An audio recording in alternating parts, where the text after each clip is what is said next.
Nous avons tous entendu dire que si vous pouviez réussir votre matinée, vous pouviez réussir votre journée. L'une des voies pour y parvenir est de créer des rituels et des routines régulières. Ainsi, vous n'avez pas à réfléchir à ce que vous devez faire. Et si vous pouviez établir des routines et des habitudes, surtout en début de journée, vous pourriez bénéficier de cette dynamique scientifique et créer un élan positif au lieu d'être réactif, comme le font beaucoup de gens.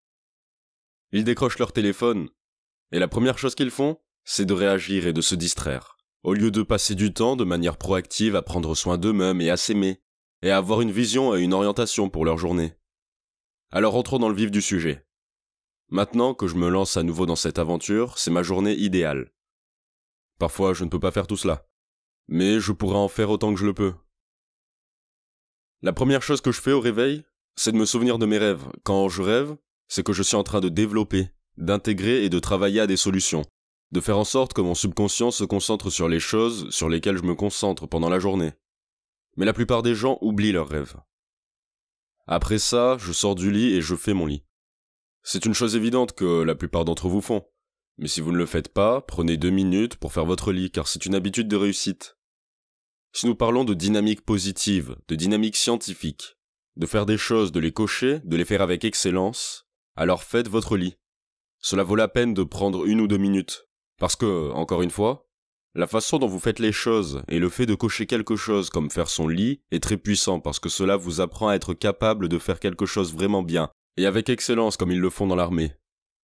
Et l'autre avantage, c'est que lorsque vous revenez à la fin de la journée, vous revenez au succès, vous revenez à votre lit déjà fait. Après cela, ce que je ferai, c'est que j'irai dans la cuisine et je prendrai un grand verre d'eau, parce que nous utilisons beaucoup d'eau et que la plupart d'entre nous sommes très déshydratés la nuit. J'y prendrai mes suppléments, je prends mes probiotiques, ce qui est le plus important, parce que votre intestin est comme votre deuxième cerveau. On dit que le cerveau rapide est celui qui est dans votre tête, mais vous avez aussi une quantité incroyable de cellules nerveuses dans votre intestin. Je veux donc m'assurer qu'il soit nourri et en bonne santé, alors je prends mes probiotiques. Ensuite, je fais ma respiration.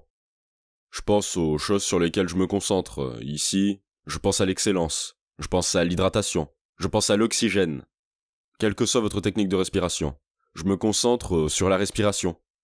Donc, qu'il s'agisse de la respiration en boîte ou de la respiration alpha, qu'il s'agisse de la méthode de Wim Hof, je fais une technique de respiration parce que je veux oxygéner complètement mon corps et mon cerveau, qui fait évidemment partie de mon corps aussi. Et peut-être que nous pourrions faire un autre épisode consacré à cela, tiens. Je fais ma méditation le matin et aussi plus tard dans l'après-midi ou le soir, parfois avant d'aller me coucher. Mais je fais toujours une méditation tôt le matin. Je la fais pendant environ 20 minutes. La pleine conscience est très importante. Je veux donc avoir l'esprit clair en entrant dans la journée, et la méditation me met donc dans cet esprit. 15-20 minutes. Certains d'entre vous utilisent l'application Headspace, certains d'entre vous utilisent le dispositif Muse, utilisent une sorte de technologie. Je médite. À partir de là, je fais 1 ou 2 mouvements pendant 1 minute ou 2, et cela peut être différent. Ça pourrait être de la gymnastique, ça pourrait être des burpees, mais je veux juste entrer dans mon corps après avoir médité. Alors je bouge mon corps assez intensément pendant quelques minutes. Si je suis dans une chambre d'hôtel, je fais peut-être des sauts, je fais des abdominaux pendant 2 minutes d'affilée. Je ne fais que réveiller mon corps, ce n'est pas l'exercice que je fais pour la journée. C'est juste pour que mon cœur batte et que mon corps bouge un peu. De là, je prends une douche, et c'est une douche froide. Et je crois vraiment à la thérapie par le froid, ça marche pour moi en tout cas. Elle m'aide à remettre mon système nerveux en état. Les bains de glace sont très puissants car ils aident. Par exemple, si vous frappez le genou, vous mettez de la glace dessus pour réduire le gonflement et l'inflammation. La thérapie par le froid est un moyen très puissant de réinitialiser votre système nerveux et de réduire l'inflammation. Je prends donc une douche froide. Quand j'en sors, je reprends ma routine habituelle de rasage et de brossage de dents, toutes ces bonnes choses. Ensuite, je me fais un thé, et mon thé préféré est comme un thé pour le cerveau. C'est une combinaison de Gotu Kola, de Ginkgo, de crinière de lion, d'huile de MCT, et de quelques autres pierres précieuses. En le parcourant, je sirote mon thé, et c'est là que j'écris mon journal. Je crois beaucoup à la tenue d'un journal. Je le fais depuis que je suis à l'université, et je me sens comme certains des plus grands penseurs de notre temps dans l'histoire. Ils tiennent un journal, et ils tiennent un journal intime. Pensez à Edison, Einstein ou Da Vinci. Leurs journaux sont inestimables, n'est-ce pas ? De là à tenir un journal. J'aime écrire. Il y a beaucoup d'études qui disent que l'écriture à la main est meilleure que la dactylographie. Et puis, comme j'écris déjà, je vais consulter ma liste de choses à faire et nous avons toute une liste de choses à faire en cours. La plupart d'entre nous ont une liste de choses à faire en cours. Pour moi, le plus important, c'est que je veux juste pouvoir accomplir 3 choses en tant que victoire totale. 3 choses pour le travail et 3 choses personnelles. Elles n'ont pas besoin d'être toutes épiques, des choses importantes. Mais je pense que si je pouvais réaliser 3 de mes objectifs de travail sur ma liste de choses à faire et 3 de mes choses personnelles à faire, alors ce serait une grande journée. C'est un peu comme si mon ami Clay Habert parlait d'une soirée champagne. C'est comme votre moment champagne, quand vous regardez la fin de la journée en disant « Oui, aujourd'hui a été un grand jour. Aujourd'hui, je l'ai écrasé. Aujourd'hui, j'ai gagné. » En plus de ma liste de choses à faire, j'ai aussi une liste d'émotions. Parce que j'ai l'impression que nous sommes, en grande partie ce que nous sommes, ce sont nos états et nos émotions. Et je pense que je ne veux pas que ce soit juste là où je me sens d'une certaine manière par hasard. C'est une question de conception. C'est la métaphore dont je parle toujours pour expliquer la différence entre un thermomètre et un thermostat. Un thermomètre réagit à l'environnement, et j'ai l'impression que parfois, si jamais j'agis comme un thermomètre, je vais réagir à tout ce qui se passe dans mon monde et je pourrais avoir de bons états positifs, mais aussi des états négatifs.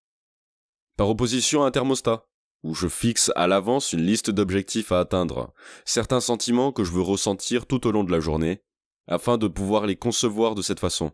Se sentir aimé, se sentir curieux, ressentir de l'ahurissement, de la connexion, de la gratitude. Outre la liste des choses à faire et à ressentir, je regarde aussi ma liste des choses à être. Par exemple, qui est-ce que je veux être aujourd'hui? Est-ce que je veux être un bon partenaire? Est-ce que je veux être un bon ami et un bon leader, un bon professeur, un bon entraîneur? Je me sens dans ce que je veux être ce jour-là. Parce que non seulement, nous ne sommes pas. C'est une sorte de cliché, mais il y a une vérité à cela. Nous ne sommes pas des agissants, nous sommes des êtres humains. Alors, qui est-ce que je veux être aujourd'hui? À partir de là, si j'ai le temps, je me consacrerai aux choses les plus importantes, c'est-à-dire à la lecture.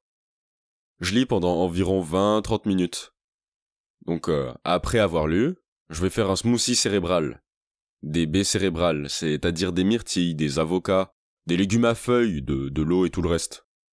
Quand j'ai fini ce smoothie, je fais un entraînement cérébral dans l'un de nos cours d'apprentissage rapide en ligne, programme@quicklearning.com. Nous avons un cours de lecture rapide en ligne, un cours de mémoire en ligne, un cours de réflexion, un cours de réussite scolaire. C'est là que je fais mon entraînement cérébral. J'aime aussi le faire le matin parce que je veux démarrer mon cerveau, mon esprit si vous voulez, et aussi mon corps. C'est l'objectif que je me fixe et c'est ce que je fais en me concentrant le matin. Donc après avoir fait certains entraînements cérébraux, qui font tous partie de nos programmes, je commence vraiment ma journée.